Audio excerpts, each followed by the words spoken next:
Baba Saheb doctor Bhimrao Ambedkar ji ने क्यों संकल्प लिया था और किस लिए संकल्प लिया था और संकल्प लेने का मुख्य उद्देश्य क्या था।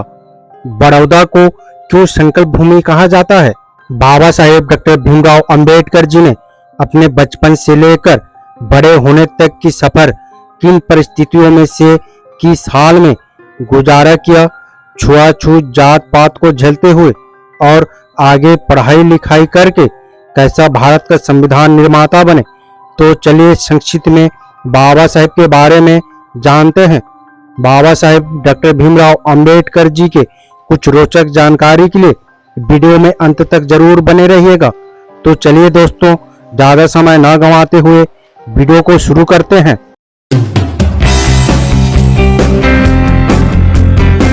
के अंबेडकराइट यूट्यूब चैनल में आप सभी का स्वागत है। जय भीम। बड़ौदा शहर के रेलवे स्टेशन से करीब 2 किलोमीटर की दूरी पर पूर्व दिशा में सयाजी बाग में संकल्प भूमि स्थित है। ये स्थान सयाजी बाग में बट वृक्ष के रूप में आज भी मौजूद है। दिनांक 18 जुलाई 2016 को बड़ौदा नगर निगम के द्वारा बाबा साहेब डॉक्टर भीमराव के बट वृक्ष के नीचे बैठकर संकल्प लेने वाले स्थान को विधिवत राष्ट्र धरोहर घोषित कर दिया गया। बड़ौदा रेलवे स्टेशन से कुछ दूरी पर वर्तमान में फतेहगंज नाम का एक मोहल्ला है, जहां पर फारसी अधिक संख्या में निवास करते हैं। इसी मोहल्ले में फारसी लोगों की एक धर्मशाला हुआ करती थी, जहां पर बाबा साहेब किराएदार के रूप में अपना नाम बदलकर एदल सुरबजी नाम से 2 रुपए प्रतिदिन के हिसाब से दे रहे थे। नाम बदलने की युक्ति धर्मशाला के एक नौकर ने अधिक पैसे लेकर बताई थी। बड़ौदा महाराज सयाजीराव गायकवाड़ का बाबा साहेब को विदेश में उच्च शिक्षा ग्रहण कराने का बहुत बड़ा ऋणी डॉक्टर अंबेडकर अनुयायियों पर है। बाबा साहेब महाराज के ऋण से अऋण होने के लिए सेना लेफ्टिनेंट और विदेश में शिक्षा अर्जित करने के बाद सैनिक सचिव के पद पर नियुक्त हुए थे। रियासत में कार्यरत अधिकारियों एवं कर्मचारियों के छुआछूत की वजह से मजबूरी से उन्होंने नौकरी से त्याग पत्र देकर बंबई आना पड़ा।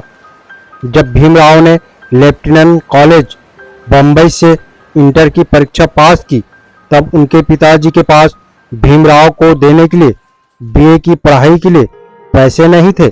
डॉक्टर भीमराव अंबेडकर जी की पढ़ाई को जारी रखने के लिए गुरुजी कलिस्कर आर्थिक सहायता के लिए उन्हें शिक्षा प्रेमी महाराजा सयाजीराव गायकवाड़ के पास ले गए।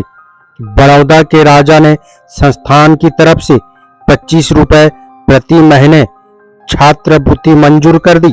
सन 1913 में भीमराव ने बीए की परीक्षा उत्तीर्ण करके बाद में बड़ौदा में नौकरी करने की निश्चय किया।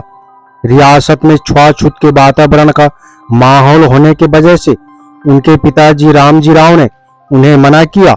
बाबा साहेब ने सयाजीराव गायकवाड़ द्वारा शिक्षा में आर्थिक सहायता के ऋण से अऋण होने का निश्चय किया। सयाजीराव गायकवाड़ ने भीमराव को बड़ौदा राज्य का सेना लेफ्टिनेंट के पद पर नियुक्त किया। मात्र 15 दिन नौकरी करने के उपरांत पिता रामजी राव के बीमार पड़ने की सूचना पाकर बंबई के लिए रवाना हो गए। 2 फरवरी 1913 को डॉक्टर भीमराव अंबेडकर जी के पिताजी रामजी राव का देहांत हो गया। भीमराव पिता के बिछड़ने से फूट फूट कर रोने लगे। महाराज सयाजीराव गायकवाड़ की विदेशी उच्च शिक्षा की योजना के अंतर्गत भीमराव ने भी अन्य 3 विद्यार्थियों के साथ अमेरिका से उच्च शिक्षा के लिए आवेदन किया गया। भीमराव को 11.5 पाउंड प्रति माह छात्रवृत्ति 3 साल के लिए 4 जून 1913 को 10 वर्ष की नौकरी रियासत में करने का इकरारनामा के साथ मंजूर की गई। इस प्रकार 15 जून 1913 से 14 जून 1916 तक की समय सीमा निर्धारित की गई। बाद में छात्रवृत्ति 1 वर्ष के लिए अर्थात 14 जून 1917 तक के लिए बढ़ा दी गई। इस प्रकार भीमराव अंबेडकर ने विदेश में कुल 4 साल का समय शिक्षा अर्जित करने में लगाया। 21 जुलाई 1913 को भीमराव न्यूयॉर्क अमेरिका पहुंचे। 23 जुलाई 1913 को उन्होंने कोलंबिया विश्वविद्यालय में एमए में दाखिला लिया। अमेरिका और लंदन, इंग्लैंड में 4 साल तक उच्च शिक्षा एमए पीएचडी की डिग्री प्राप्त की। छात्रवृत्ति समाप्त होने पर लंदन से एमएससी और डीएससी की अधूरी शिक्षा को बीच में छोड़कर पुनः विश्वविद्यालय से अधूरी शिक्षा को 4 साल में पूरी करने की स्वीकृति प्राप्त करके 21 अगस्त 1917 को भीमराव लंदन से बंबई पहुंचे। डॉक्टर भीमराव अंबेडकर अपने आने की सूचना महाराजा सयाजीराव गायकवाड़ को भेजकर बड़ौदा के लिए रवाना हुए। महाराजा का आदेश था कि एक सेवक कर्मचारी उन्हें लेने के लिए स्टेशन पहुंचेगा। डॉक्टर अंबेडकर रेलगाड़ी से नियत समय पर पहुंचे। वो घंटों वहां पर उनको लेने वाले का इंतजार करते हुए रात होने पर स्टेशन से बाहर आया। अपने ठहरने के लिए वो 3 होटलों में गए, मगर जाति से महार होने के कारण किसी भी होटल वाले ने उन्हें ठहरने नहीं दिया। अंत में निराश होकर डॉक्टर अंबेडकर ने किसी तरह बाहर ही रात गुजारी। सुबह होने पर डॉक्टर अंबेडकर रियासत पहुंचकर महाराजा से मिले। महाराजा ने उनका स्वागत किया। उनकी योग्यता से प्रभावित होकर महाराजा ने उन्हें राज्य का सेना सचिव बनाया। डॉक्टर अंबेडकर कार्यालय में वित्तीय व्यवस्था भी संभालने लगे। बाबा साहेब ने प्रत्येक विभाग में आर्थिक व्यवस्था से परिचित होने लगे। बड़ौदा सरकार के कर्मचारियों और अधिकारियों ने अपने आप पर लगते हुए अंकुश को देखकर डॉक्टर भीमराव अंबेडकर के खिलाफ जातीयता का माहौल पैदा करना शुरू कर दिया था।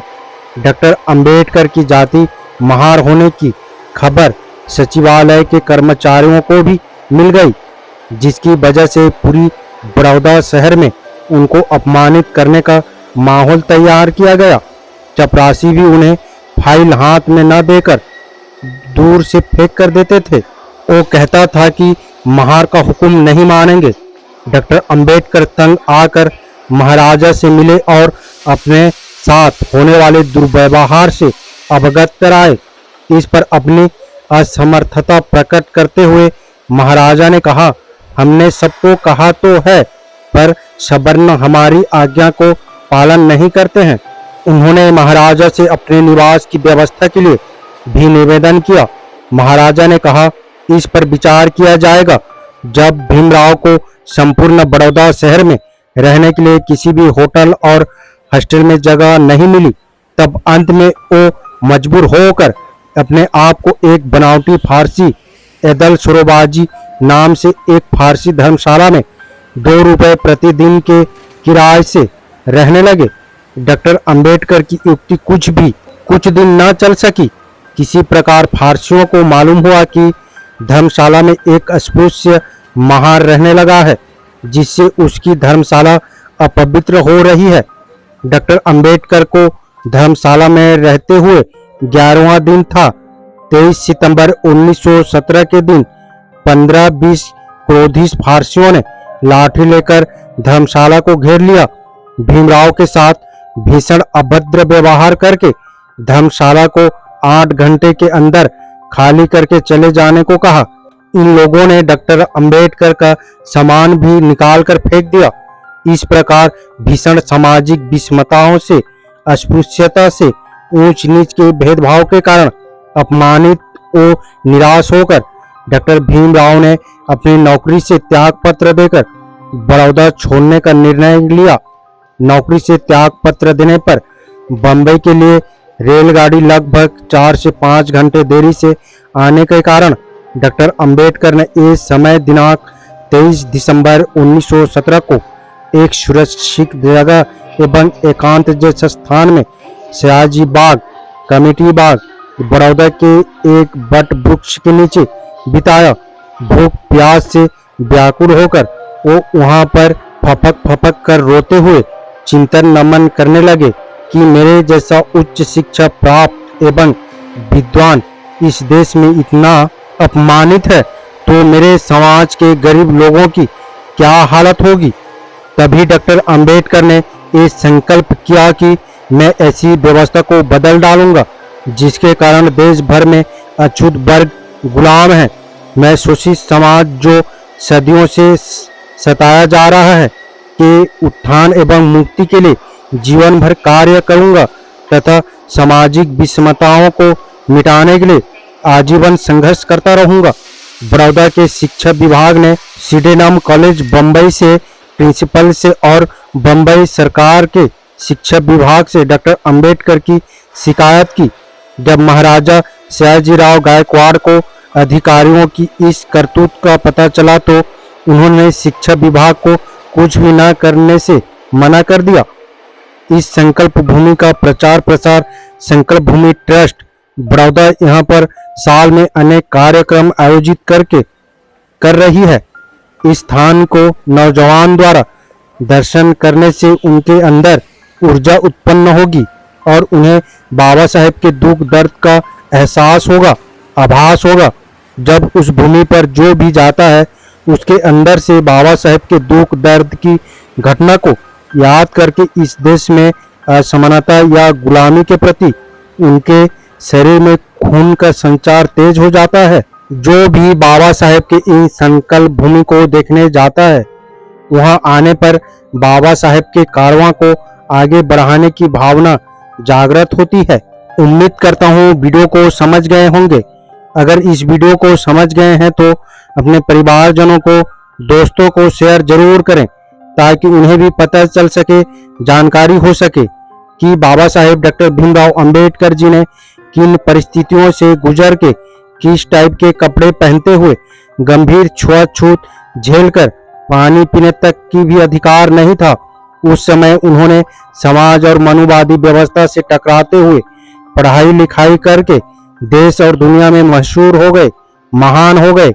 ऐसे महान मानवों को मेरा कोटि कोटि नमन। मेरा आप सभी बहुजन समाज मूल निवासी अम्बेडकरवादियों से अपील है, हम अपने समाज को जागरूक करने के लिए बहुत मेहनत करते हैं और अंबेडकर विचारधारा वाले वीडियो को लाते रहते हैं।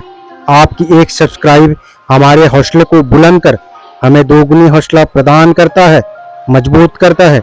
इसलिए आप सभी से गुजारिश है कि हमारे चैनल को सब्सक्राइब करके हमें सपोर्ट जरूर करें ताकि हम अगले नए वीडियो डालें तो आप तक नोटिफिकेशन जा सके और कुछ महत्वपूर्ण जानकारी मिल सके। धन्यवाद। जय भीम, जय संविधान, जय मूल निवासी।